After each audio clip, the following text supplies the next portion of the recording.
You are now listening to Talk Your Jits podcast.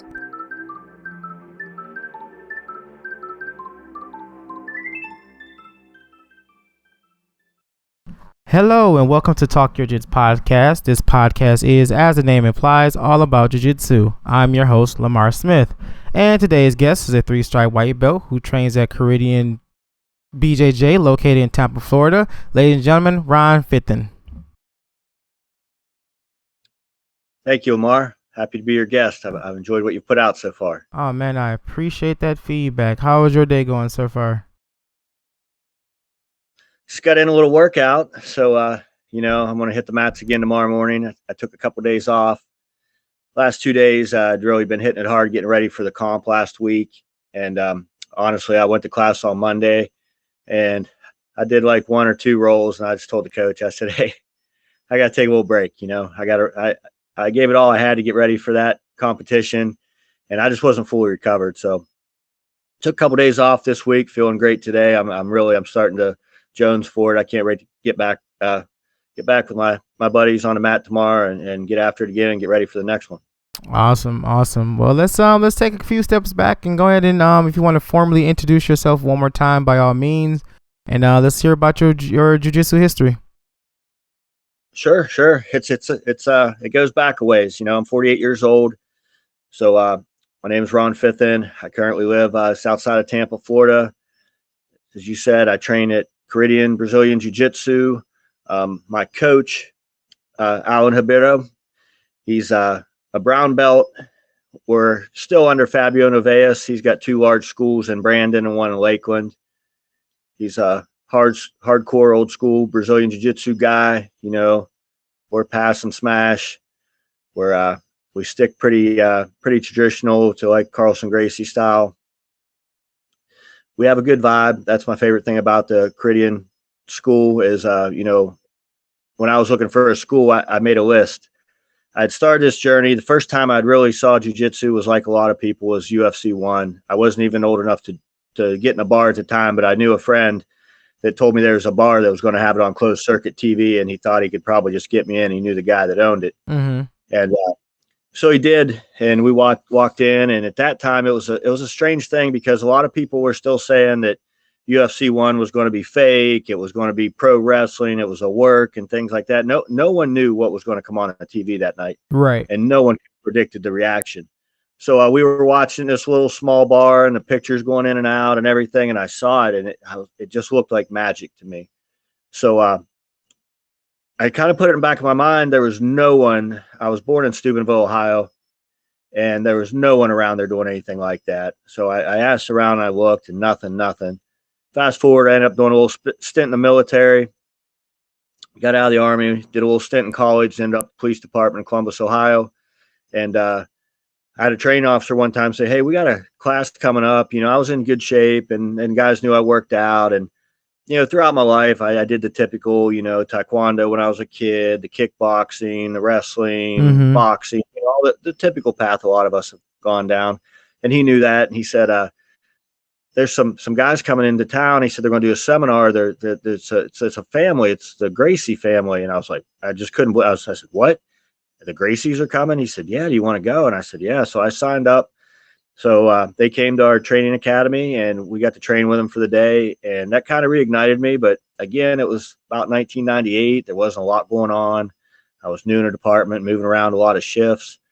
So it would end up being a while, 2005, before I actually took my first formal jiu-jitsu class in Grove City, which is outside of Columbus, Ohio. And I walked in, and the first guy I met, there was a guy in a locker room with a syringe draining his ear. And I introduced myself, and he said, "Hey, how you doing? I'm Matt Brown," who would go on to be number 2 ranked welterweight in the UFC. And at that time, he was training more Muay Thai, more stand-up. But it was a serious school, and I did some time there. And just, life kind of can be tough when you're a young patrol officer with shifts and everything. I only did jiu-jitsu like 2 nights a week. It was hard to make it. I probably did it about, 4 or 5 months, and I got assigned somewhere else, clear across the other side of the city, and just had to let it go for a while. Later on, about 2010, I got back involved in it. I had just retired from the police department. I had a pretty severe neck injury, so I was looking for something to do, and I wanted something physical, and I started in that. And again, I went to a school and get a couple months in. It's going good. Well, the school shuts down. Ah. So jiu-jitsu kind of went on the shelf. I just went back to like training with, the normal stuff. I ended up moving to Florida. I found a Muay Thai school, started doing some Muay Thai.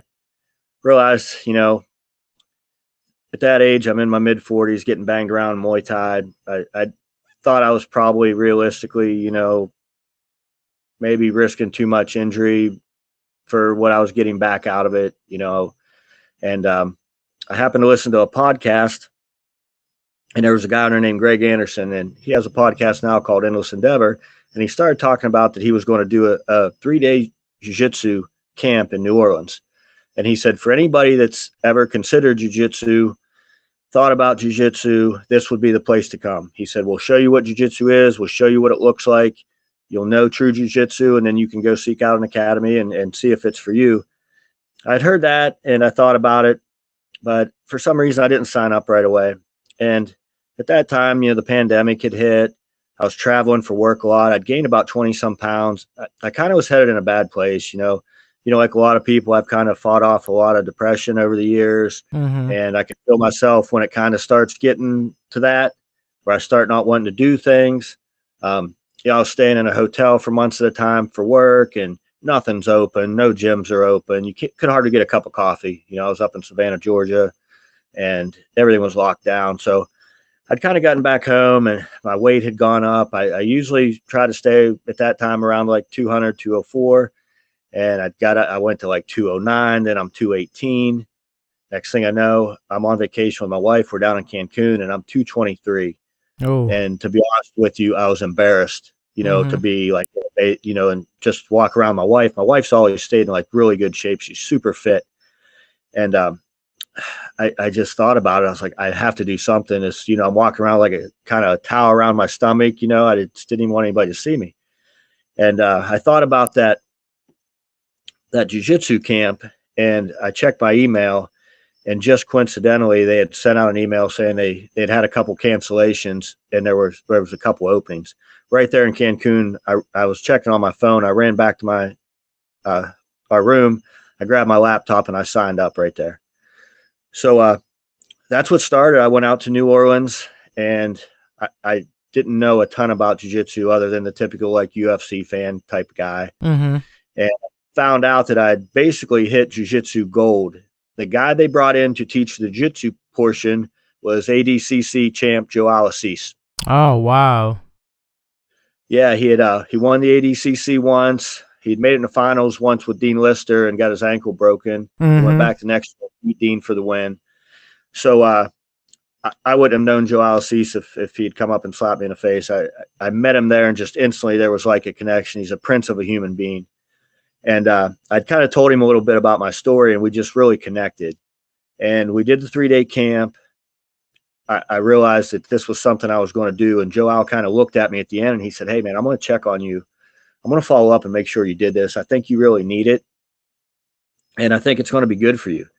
So I'm the type of person, like, if somebody puts a little time or energy into me, I don't want to disappoint them. Mm-hmm. So I came back to around Tampa, around home, and I started trying to find an academy. The Muay Thai place I went to, they'd kind of had a guy teaching some jiu-jitsu in there, but he was out hurt. So I went to another place. They said, hey, go here temporarily. We had like a reciprocal agreement with them. They were sending guys for Muay Thai. We're sending guys for jiu-jitsu. Did that for about 2 or 3 months. And they kind of said, hey, we're not going to do this anymore. You guys got to, literally what they told us, they said, you got to pick a school. You got to pick. And I'm a loyal guy. I didn't want to leave the place I'd been. So I went back there. And once again, the jiu-jitsu gods kind of smiled on us in the form of a coral belt named Edson Carvalho. He had shut his school down in New Jersey during the pandemic and moved down here to Florida. And one of our Muay Thai guys just happened to meet him at I think like a church garage sale or something. And totally something random, and finds out that this guy's a legit coral belt direct from Carlson Gracie. So immediately the guy that owned the Muay Thai gym pulled him in and had him start teaching jiu-jitsu right away. I And bet. yeah, and he's 56 years old now, and he's not lost anything. I mean, he's hardcore, but he's just the warmest, kindest human being. So I started training with him, and I really got into my love of jiu-jitsu and started thinking this is something I can do. Um, you know, Greg Anderson and I talk a lot, about jiu-jitsu, and one of his favorite things to say is jiu-jitsu is like a relationship. You can fall in love with it. Sometimes you break up with it. Sometimes you have some bad days with it. Sometimes it breaks your heart. And I've had all that. So I was training there, and I ended up getting a job with it about an hour away. So it started making it hard to get to class. And I didn't want to give this up because I'd had some momentum going. Mm-hmm. So I went and tried a school in Tampa, and just the vibe wasn't right. And I was like, man, so I made this list, and I said, this is kind of what I'm looking for. And it was basically, I wanted some type of culture. I want to train with people that I enjoy. You know, sometimes when you're older, I could tell when I tried some gyms out there, like, what's this 40-some-year-old guy? I mean, what's he going to bring to us? Almost like, and, some gyms just want guys that are going to be hardcore and compete. And some just, they're all over the place. And Mm-hmm. so I wanted some culture. I wanted something that was kind of a traditional, I'm not like, at my age, I'm not going to be doing like the 10th planet style or something like that. I don't invert. I don't, spin on my back or anything. So I wanted something that was like health and fitness based, Uh-huh. because I keep my momentum, my moods, and everything going. That had to be part of it as well. And oddly enough, like jujitsu was kind of, they're all real close together, but I thought if I found those other three, the jiu-jitsu would follow. And I just literally, sometimes you have a feeling about something. I tried a school and it was just not the vibe. So I found this other one. I found Caridian, and I just literally looked on a website, and I told my wife, I said, man, I feel like a good vibe. The guy had his bio on there, Alan, the coach. He just opened the school up that year. He seemed like just really good energy. And I said, I'm going to go try this. And I said, I have a really good feeling about this place. And it was kind of a little out of the way from what my target area, but I was going to give it a try anyways. And I just went in there and I took one class, and he said, hey, you got a 7-day trial. You can come as many times as you want in a week. And I said, take my money, sign whatever I got to do, just sign me up. Right. Just sign me up right now. Yeah, I knew I just found the place. And literally that started like another chapter of my jiu-jitsu, and it really ignited my jiu-jitsu. I feel like that's where my jiu-jitsu took off. I was going, trying to go 2 days a week before then, but work gets in the way. And then, if you miss a day, now you're only going 1 day a week. And Yeah. I just really leaned into it. And I average 4 days a week now. I was 205 when I started there about 5 months ago. I'm about 192 right now, Awesome. and best shape I've been in years. I feel great. I'm eating a real healthy diet. I stumbled upon a couple supplements that ended up helping my recovery because when you're older, one of the first things, I was having trouble going 2 days in a row, and then I needed that recovery, and then I was having trouble going 3 days a week. Well, now I'm going 4 or 5, and I'm fine. I've totally crested over that mountain to where now I can really give it my all, and kind of see where I can go with this. Nice. Very Yeah, nice. yeah. It's been great, and like everybody, if I have any advice for anybody that's starting out, if you go check out a gym and you're like, it's just okay, keep going. I mean, maybe check 3 or 4, maybe 6 or 7, but I think it makes all the difference to really find something that's a fit for your style and where you want to be, and where you want to take your journey. And it's all got to come together. If you're going to make if you're going to be a lifer out of this, you've really got to you got to find a fit for yourself. You have to. I talk to a lot of guys that quit, and they have a bad experience, or they don't feel accepted, or they feel like, oh man, all these guys want to do is compete, and I don't want to compete, or and there's somewhere for everybody. You just got to look.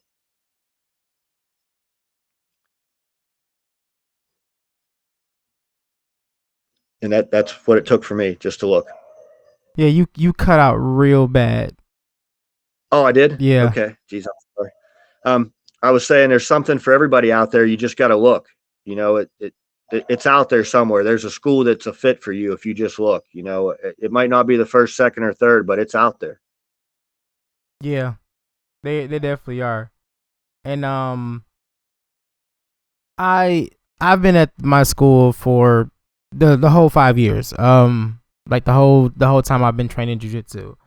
And I've trained at other schools. Well, I did a MMA school before. I did I won't say karate school, but something of the sort. And this was like my main, the one and only gym that I've been in that I was like, as soon as I stepped in and I met the coach or our instructor and I met the other practitioners there, man, I literally felt right at home. And like, yeah, you feel it. Yeah, and I can't even say when it exactly happened, but like I had to be like, I don't know, maybe like 2 weeks in, and we were just like, everybody was close. Everybody was already close to begin with, and now we're just like this big family. Like I still talk to people who joined the gym for a stint of time, and they don't train no more. We still all communicate with each other on a daily. Yeah, we've got like this WhatsApp chat, and it's lit, man. I mean, all day, like everybody's on there, and I told my wife the other day, I posted something to Instagram.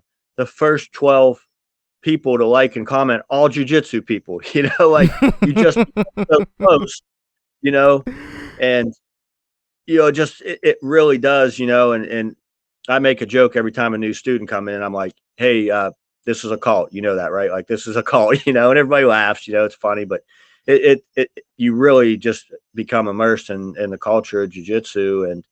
And I think you mentioned on one of your other podcasts that you really don't see anybody that's involved in this that's just not living the lifestyle. It just kind of pulls you right in. Yeah. Like it just engulfs you once you really, really start training jiu-jitsu. Yeah, it does. It consumes your whole entire life. Like, yeah. I got, like for example, my instructor, he got his black belt under Master Joe Moera. And during his black belt test, during my instructor's black belt test, I was there. I helped him during the test and everything else. And he gave me this shirt that Master Joe Moera was, I think he was doing like his instructional DVDs. Before YouTube and all this other stuff. We had to like still buy DVDs to like learn stuff. And it's a shirt that no one has anymore. And he gave it to me. So I have that framed. I have, wow. I got so many like jiu-jitsu shirts and hoodies and whatever else I can think of that if I can incorporate into jiu-jitsu, I want it, Yeah. So it definitely, it is only going to get worse from here. Yeah, you're a lifer, right? I consider like a purple belt and beyond's a lifer. That's what I call lifers, and I can't wait to get there. I know I'm a lifer now. I'm a white belt lifer. There's just no way I'd ever quit. But I can't imagine, what you've experienced, when you get clear up to where you are, and I know it only gets better, and white belt can be a rough ride,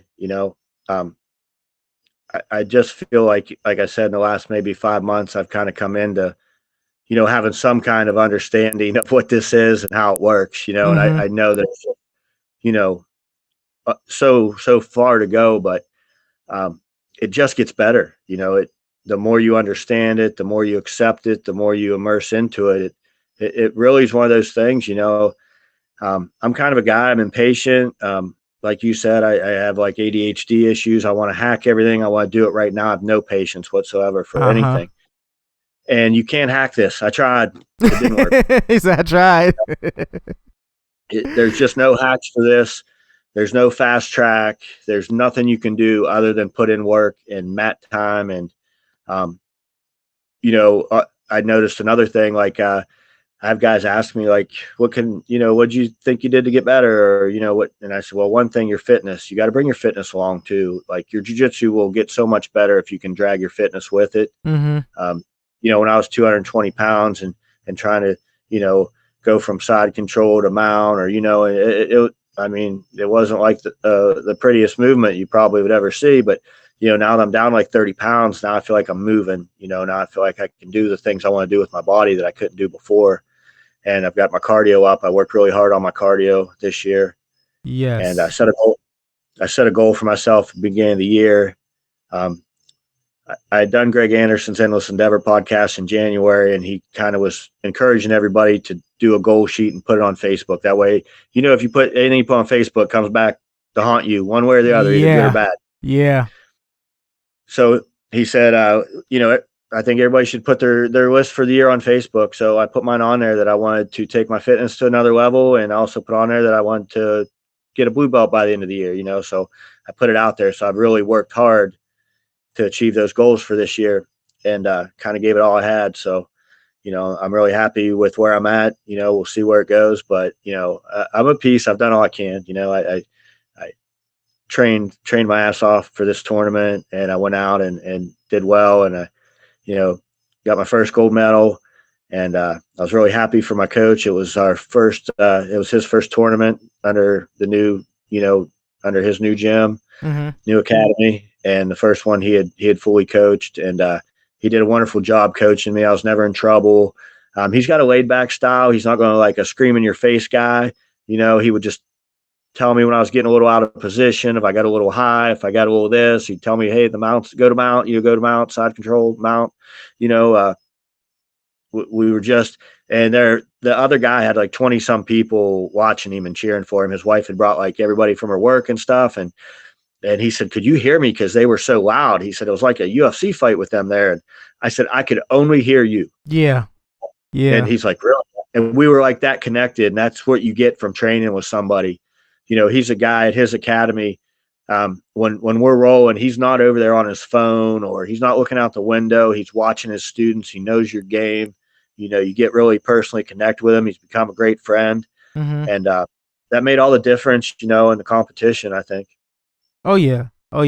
It definitely pays to have not only just a very, very strong, and you're like connected with your coach, but also like, your training partners as well.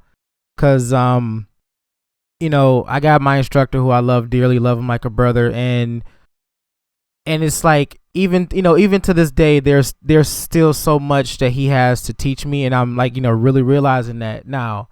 Cause we had a roll, just a friendly roll, a couple days ago, and it's kind of like, okay, we know each other's game, like we kind of know what to expect from each other, because like, hey, I learned it from him and so on and so forth.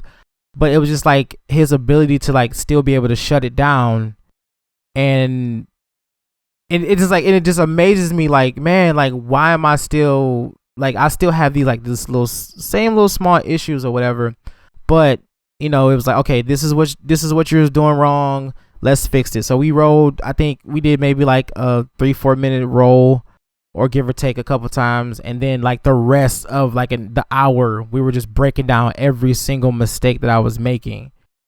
Yeah. And it's just like, damn. It's like, it's like, as in like me being a brown belt, I'm like, close to being black, and I'm like, man, it's like, man, I still feel like there's a lot of stuff that I still need to learn. And one thing I can definitely say about my instructor and, my training partners, especially one guy in particular, his name is Brian. Like we're always itching to learn something else. We're learning, we're always constantly evolving, and we're always helping each other evolve. Cause there's always moments where it's like, okay, I've seen something different than what you've seen, and vice versa. So we're going to help each other out. We're going to help each other grow. We're going to build each other, and we're just going to, make the most out of jiu-jitsu. Yeah. And jiu-jitsu is one of those weird things. Like you can't do it yourself. Yeah, You've can't. got to have amazing people around you. Mm-hmm. And if you don't, you can't be selfish. And my training partners were awesome leading up to this competition. I turned it up really hard on some of them, and not one guy complained. I got to the point where, I wanted to get my cardio to a point where most of the guys are in their 20s and 30s where I train. We've got some older guys, but the majority of the guys are in that, 20, 30-year age bracket. And after our rolls, some of them were laying on their backs, taking the next roll off. And I knew I was, okay, now I got my cardio. I'm wearing these young guys out. Yeah. I'm where I need to be. And all of them were like super cool about it. I was going all out and they knew why. And they hung right in there with me. Some of them let me work positions. We had a really big guy that the week of the competition, he and I were training, and I said, "Hey man, I want you to mount me." And then we just did positional stuff. And I said, "I want you to go hard. I want you to, because I wanted to experience, heavier weight, and then it paid off in the competition because I ended up in the match with the guy that's so much heavier than me. And when I had him mounted and he started bucking me and everything, I'd been there already that week, so I didn't panic. And, I was used to dealing with the extra size and the strength.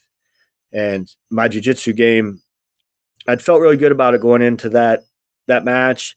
I knew I'd come a long way, but that was validation because, prior to that, I kind of probably had the typical, you start out, you use a lot of strength, you use a lot of, you don't have a lot of tools in your jiu-jitsu toolbox yet. So, but I got into that match, and as soon as I started hand fighting with the guy, I realized he was a lot stronger than me. And he was trying to get me to lock up and, wanted to grab collars and wrestle and stuff. And I was like, we're not playing that game. I'm going to see if this jiu-jitsu thing works. And my coach afterwards, he was so proud. He said, he's like, Ron, you used all jiu-jitsu, and that's what I wanted to see. He wanted to see that evolution from me, from being the guy that, was just going to try to pin somebody down in side control to now, okay, I can handle a bigger, stronger guy. I can survive the storm, like those big guys explode on you, they're throwing those big upas up and, and just, and that's the basis of jiu-jitsu. If you can use your art to survive that. Yeah. And just, kind of like taking a little backtrack on what you were saying about, your fitness and everything else. And so I mentioned this before in like the earlier episodes. I was like, when I was still a purple belt, I was, real going through a bad time, in my marriage and emotionally and mentally and everything else. I had just made it a point to, take jiu-jitsu a lot more serious than I have been. I was, on a serious level, I probably was doing like a 6. I was like, at this point, I need to just kick it up to like a 12 and just grind my ass off doing jiu-jitsu. And by the time I got to, by the time I got to brown belt, I dropped about 20 something pounds. I went from like 247 to 247 to like 217. Wow. So yeah.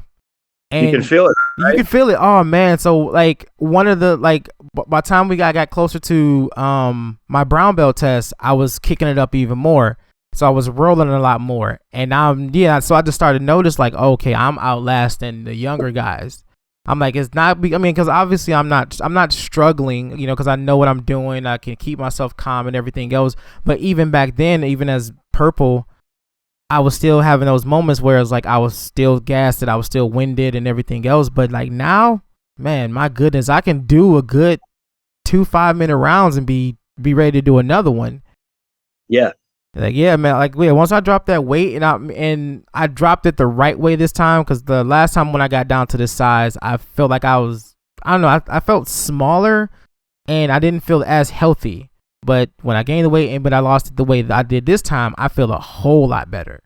And jiu-jitsu just gotten crazier than, since then. Yeah, it's amazing. And a lot of guys kind of want to fight that. And I've had guys in my own gym ask me like, what do you, geez, I'm just gassing. I'm gassing. And I said, hey, I know you don't want to hear this, but I'm just going to tell you, because I've been there. You got to drop the weight. I don't know another way. If you're carrying around 20, 30 pounds that you shouldn't be, you're not going to be able to go out and do a 6-minute high energy round. You're just not. No.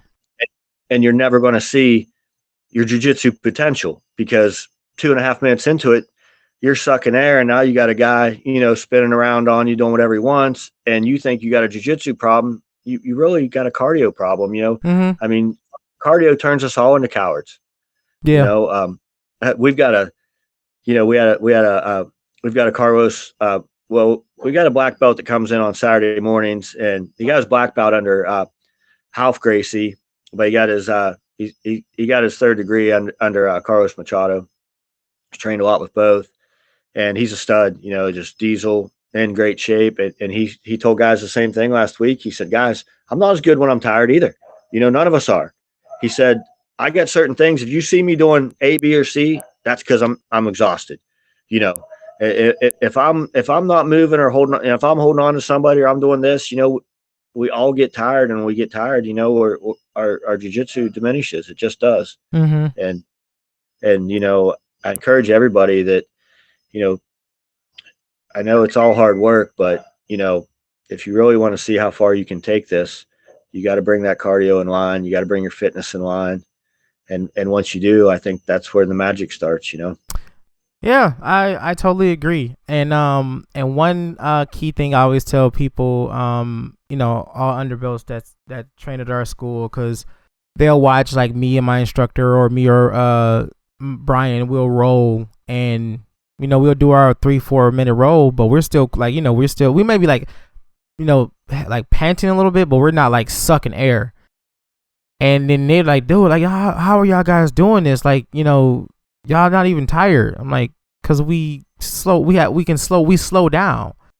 Like, that's the main issue that I see with with people. I can't say for every school, but especially at our school. Then like the newer guys, they just want to be quick and strong and fast, and it's like, yeah, I'm not chasing you. Yeah, I'm not about to do this for no 3, 4, 5 minutes. It's like, yeah, maybe a few months ago I probably would have attempted it, but now, no, I am not chasing you. Like, no, yeah. we're gonna go at my pace. Like, I'm gonna set the tone for this, if you like it or not. So absolutely. But yeah, so I can do a good 5-10 minutes. Like I rode with one of our white belts, strong young guy, very, very ambitious and very, very strong.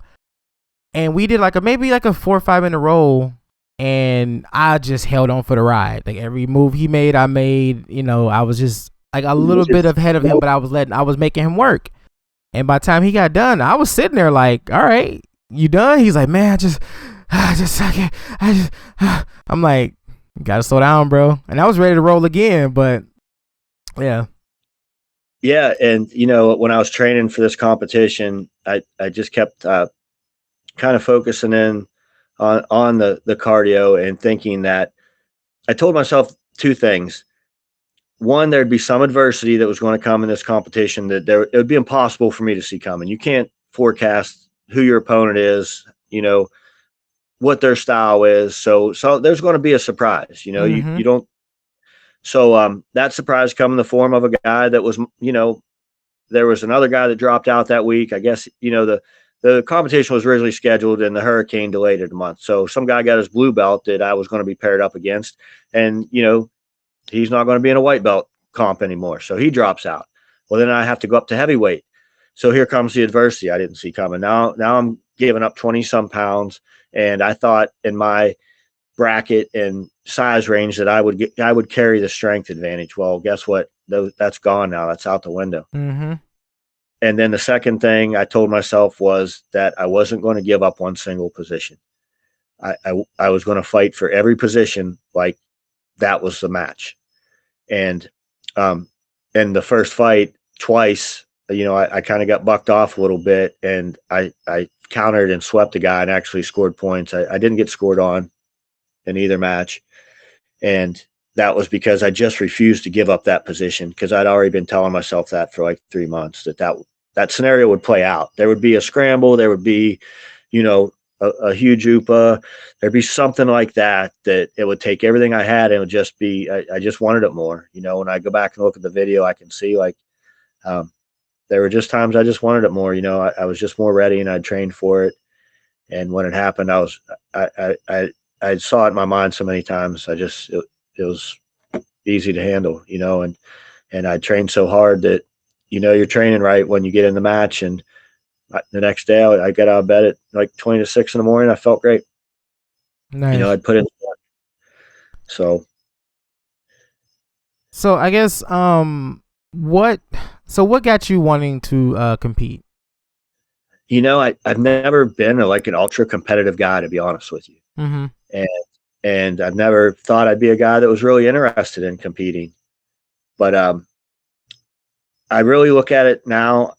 I just look at it like I compete against myself. Mm-hmm. I really don't see that, you know, I beat somebody, or I just see a progression through my goals and my jiu-jitsu development. And what I really wanted to see, I wanted to see where my jiu-jitsu, where it lied. Mm-hmm. Where am I in this? You can train in the gym, you know, and that's great. But when you get in a competition, it's more of a street fight pace. And when you got another guy and you know, his training partners are watching, his coach is watching, you know, they go at it like crazy. You're going to get their best shot. There's no chumps in these competitions. You know, Not this at guy all. come from a Gracie Baja school. It's known as a big competition school here in Florida. Florida is, you know, there are jiu-jitsu killers all over Florida. Mm-hmm. Lio Machida had a team at that competition. Jacare Souza had a team at the competition. Atos from Lauderdale brought up a team. You know, this was you know, very, very stiff competition. And it just got down to the point I wanted to see how I matched up against that. I Yeah. wanted to see what my jiu-jitsu looked like out there on the mats, where, hey, it's, you know, there's all these little silly sayings, but they're really true. The mats don't lie. You know, when it's just you against another guy and all you got on is, you know, your gi, you're going to see, you know, you're going to see who's better, and you're going to come away from that knowing your strengths, your weaknesses. Mm-hmm. You know, I saw some things that I you know, that I want to work on, of course. You know, I mean, I'm a white belt, you know, I mean, I'm not fooling myself, you know, I'm in a white belt bracket, you know, so neither one of us were out there, you know, looking like Gordon Ryan or anything, you know, like we're both learning, we're both in our journey, but I just want a better idea where that was at the current time, and kind of what it looked like, just so I can be the best version of myself going forward. Yeah, I totally agree with that, and that's kind of like one of the reasons why I decided to compete. Well, start taking competing more serious, is because of which, like, you know, all I did was train. I necessarily didn't you know, I didn't compete. I was always kind of like, I'm not gonna say necessarily against it. I was like, I just didn't prefer it. I was like, it is what it is. I don't care to compete, whatever. You know, not knocking it, but just didn't want to do it. So, but I was like, it's been on my mind since since I think like the beginning of Purple Belt. I was like, you know what, it's starting to like get to me, like, man, maybe you should at least try it. So fast forward, me and my brother Brian was talking about doing a tournament, and I was like, you know what, screw it, let's just do it. I'm gonna do it.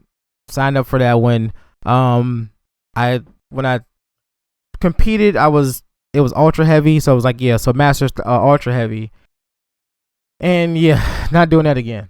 I mean, I told the story like a million times, but yeah, just long story short, not doing that again.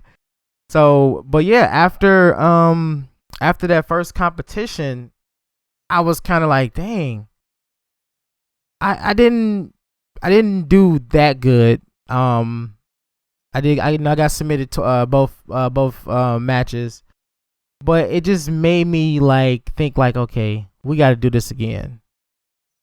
Like, we have to do this again.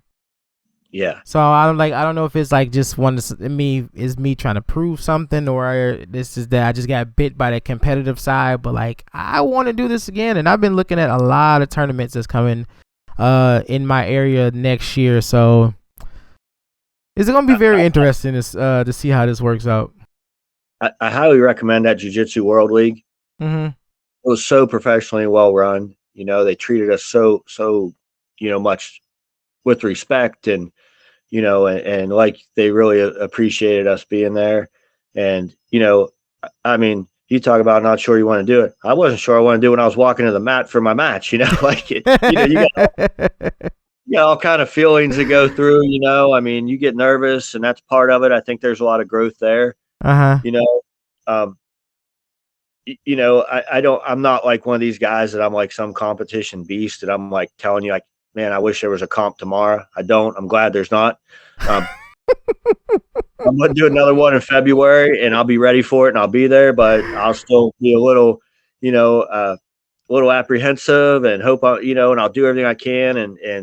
And I was confident going in, but, there was also a part of me that, it's such an unknown because, you think like, we all get to know our training partners and maybe I'm not as good as I think. Maybe, I'm just on to these guys. Maybe some of these guys are taking a little easy on me because I'm a little older, Mm-hmm. all kind of crazy stuff runs through your mind. Yeah. So that's just natural, but I do encourage anybody that wants to, really immerse themselves in the entire experience because like I said, the pace, I always keep in mind, I say, like I used to tell guys like, hey, I train for life. I don't really train for, you know, Dana White's not calling, I'm 48 years old. I'm not going to the ADCC, none of those things are happening for me in my lifetime. So I'm really just training to benefit my own life. And, but with that said, I do think there's a lot of value in getting into something where that pace is so much different than your academy, than the regular mat time that people are used to, Yeah. and and I do think it was worth it just for the growth and the experience. I mean, that alone was just made the all the effort and time you put into it just seem like, wow, this was really worth it. And I do have a better understanding of my strengths and weaknesses and what I'm doing right and what I need to fix. And it was just a really overall positive experience. The bonding you do with your teammates and your coach. Um, we had another one of my training partners. He ended up he was in a real tough blue belt bracket and he overcame some adversity. He had to battle through some monsters and he come away with a third place medal, and he really fought hard for it. And I was proud of him, and it was nice to see that our jiu-jitsu travels outside of our academy, and we Mm-hmm. could pull off display with other guys and be proud of it. Let you're on the right track. Like, hey, Caribbean Brazilian jiu-jitsu can go compete, with anybody in the state of Florida, and we're not going to be embarrassed, and I didn't think that would be the case, but the validation sure is nice. Yeah. Yeah, I bet. But I think it was like when it was with me, when I was competing or when I did that one tournament, I didn't know what to expect cuz like I never really rode outside of my school. I so I went in, I was like, okay. Well, one thing I did do, I did go into the mindset of like rolling a lot cuz it was supposed to be like a 10-man bracket, but with people dropping out, so they had to like split us up even more. So I only ended up doing like the best 2 out of 3 with the best 2 out of 3 match. But Yeah. I don't know, for some odd reason, like I thought I was gonna be nervous. I was a little anxious when I got there at first, but I guess after watching like the tournament go on, and by the time I threw my gi on, I was pretty cool. Oh, that's awesome. I wasn't. I was more relaxed than I thought I was going to be. But yeah, I was very very cool. Oh, that's great. Yeah. You almost get a little bit of a sense of calm, Mhm. um, like you said, you watch other guys and they're coming in and off the mats and you kind of get excited. And I felt that a little bit. And, I'll tell you the truth. I put more pressure on myself because I didn't want to disappoint my coach, because I knew he'd put a lot into me. Mhm. And I knew it was our first comp. So, I put pressure on me more, because I really wanted to do a good job for him. And that was where most of my pressure came from. But, yeah, it's one of those strange things that you just kind of got to do it to experience it. And, the one thing, I hope for the next one, I went up to heavyweight and I went down an age bracket, so I would really like to do it in my own age and weight range next time, to be honest with you.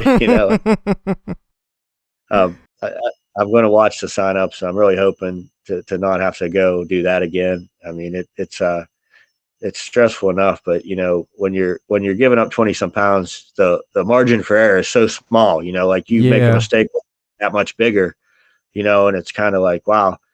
But that's jiu-jitsu too, I mean, jiu-jitsu has to be able to flex and so in that regard, that's probably good as well.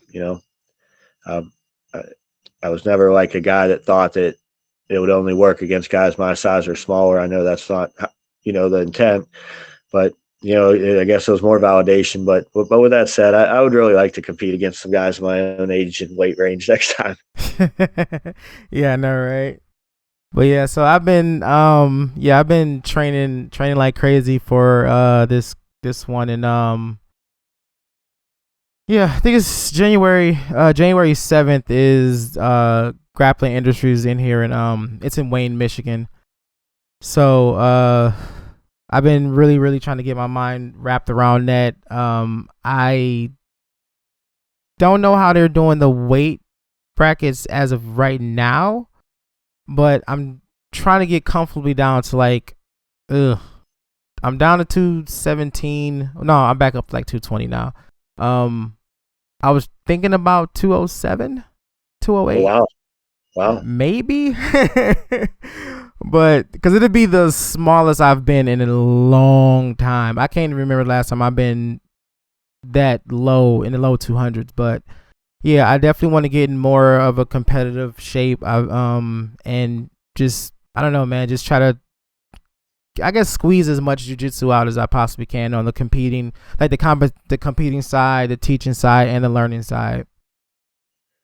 Yeah. Do you have any goal in mind with doing this? Or obviously you're close to getting your black belt. I mean, I know everybody says, hey, don't talk about belts, but we all talk about belts. We all hope that, we show, display our skills and show our coaches and teammates where we are, that helps. And, I know a lot of guys at that brown belt level like to do a couple comps to kind of shove them over the black belt hump,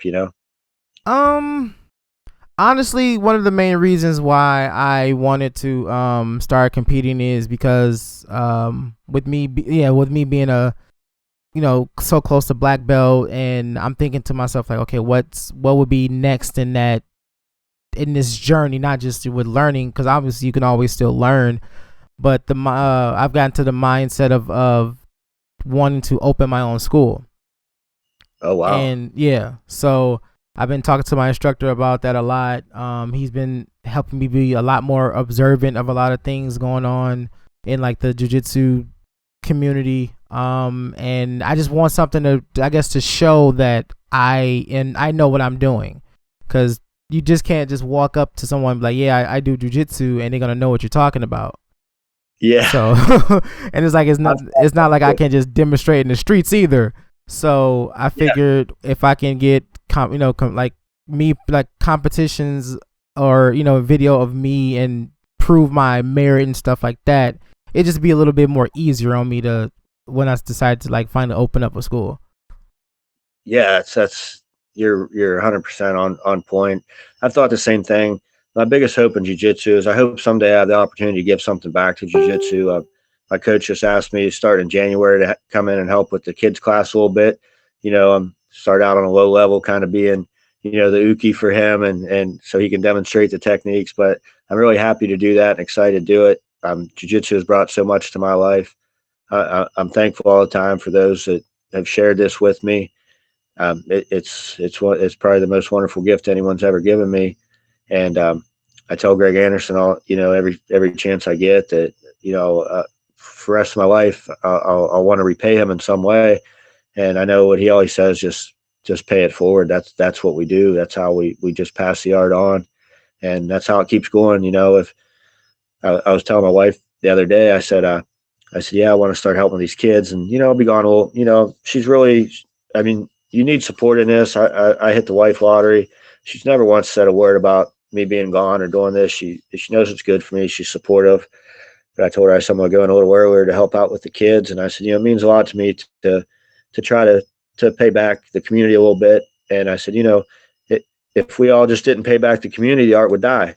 Mm-hmm. And we've all got to do our own little part, big or small. I'm never going to be a guy that coaches anybody to the UFC or, to any kind of world title or anything. But if I can make a difference for somebody and just spark their love for jiu-jitsu, I'll really be happy with that. Man, and I'm going to give you the best advice I can ever give you. With the fact that, because you said that your instructor wants you to help, teach the kids class and be the uki. That is what I've been since blue belt. I started helping with the kids class, and everything else, and then it became to the point where I became the uki, and then in between all that, became an assistant instructor. And personally, I can honestly say, teaching the kids class, it brought so much more to me actually learning jiu-jitsu myself, because when it comes to teaching kids, you can't necessarily throw a lot of techniques at them. You can't do 5 or 6 techniques with kids because they're not even going to remember the first one. So you probably do maybe 1 or 2. But gotcha. The way I teach, if I'm like, for example, if we're going over an arm bar or whatever, I'm breaking that arm bar down to as simple as possible for a kid can learn it. And in turn, it makes me realize a lot of stuff that can be done during this simple armbar technique that I'm teaching these kids. And then when I take it back to like the adult class, there's a lot more detail and a lot more stuff opens up just by doing that. Yeah. And that's another reason, like, the work is never done here, because oddly enough, 2 weeks before this comp, one of the guys I train with a lot, he mentioned to me, he said, "Ron, your arm bar's gotten kind of sloppy. You used to really hit it on me hard." And he said, "I used to hate when you did it to me because you did it so good." He said, "But you've gotten sloppy." And he said, you got that comp coming up. I think you're going to want to work on that." And he said, "I'll stay after class, with you and work on it if you'd like." And I said, "Okay, great." So we had one of the favorite things about our coach Allen is the guy doesn't have an ego. He brings in other coaches. Anything that can enrich our jiu-jitsu. If he can't be there, he has somebody else come in. And we had a guest instructor that night named Chris, another brown belt, and he's from like basically the other school, Fabio Noveas, where my coach still trains. He's still trying to get his black belt. So Chris came in, and Chris is a smaller guy, so he'll tell you smaller guys are super technical, because he doesn't have the strength to fall back on or the size. So Chris literally stayed, and he and Charlie stayed, 30 minutes after class and helped me tighten my armbar back up.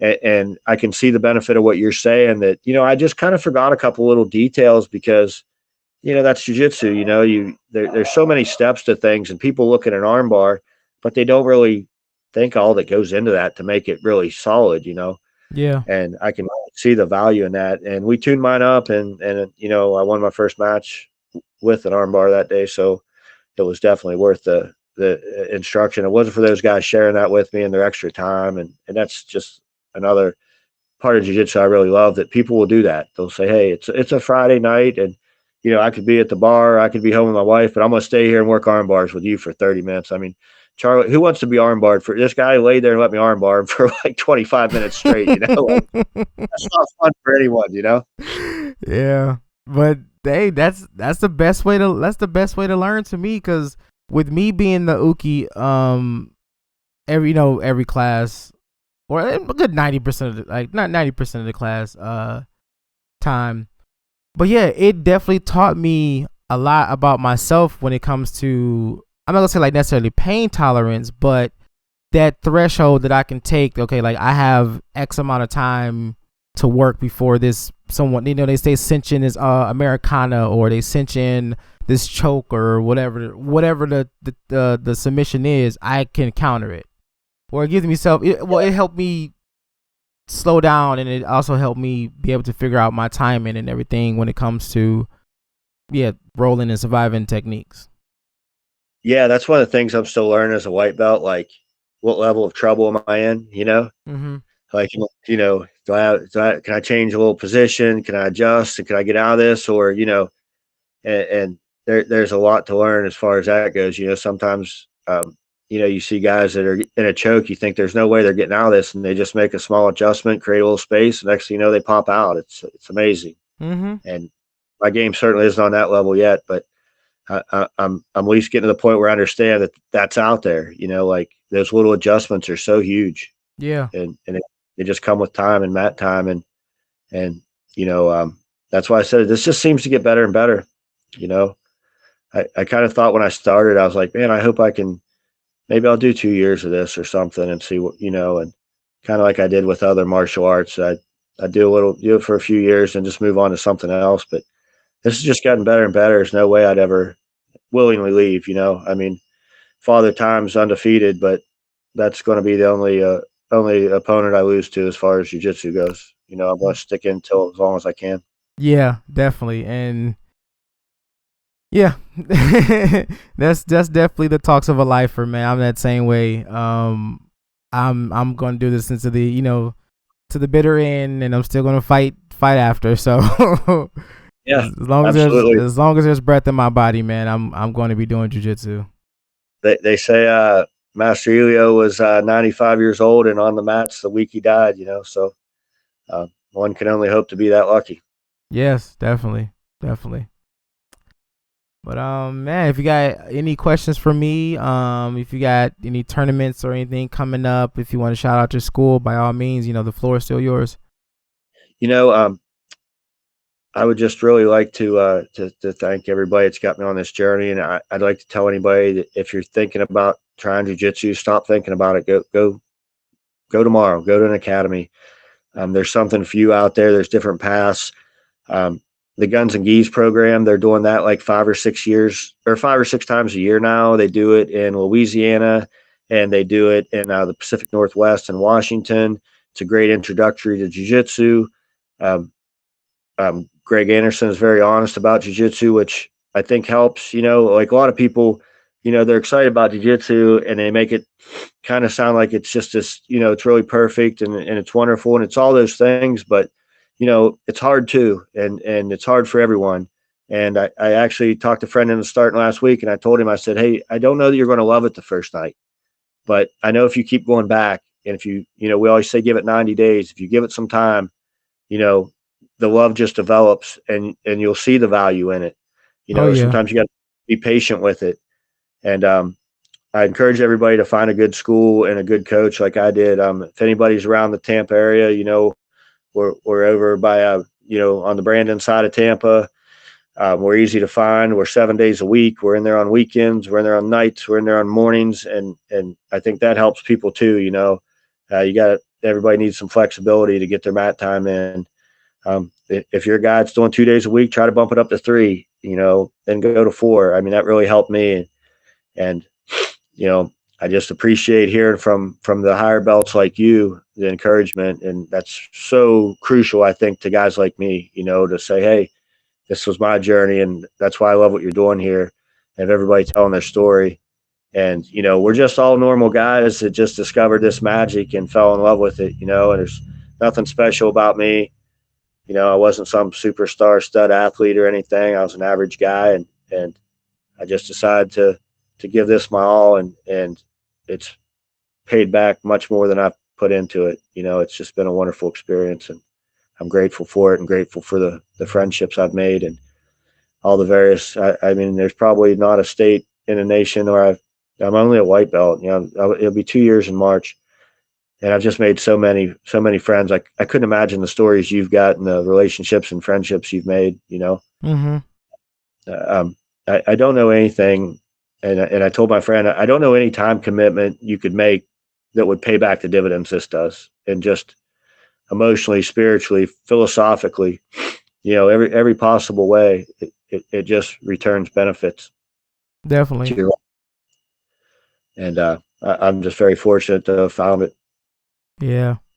And yeah, so I do appreciate your words about the podcast as well, because that was like the main thing, because besides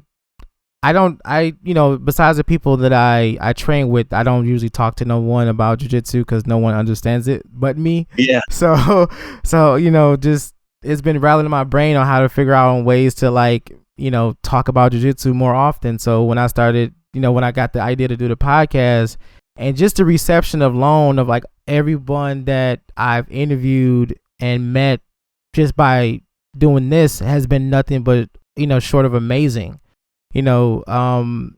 From the story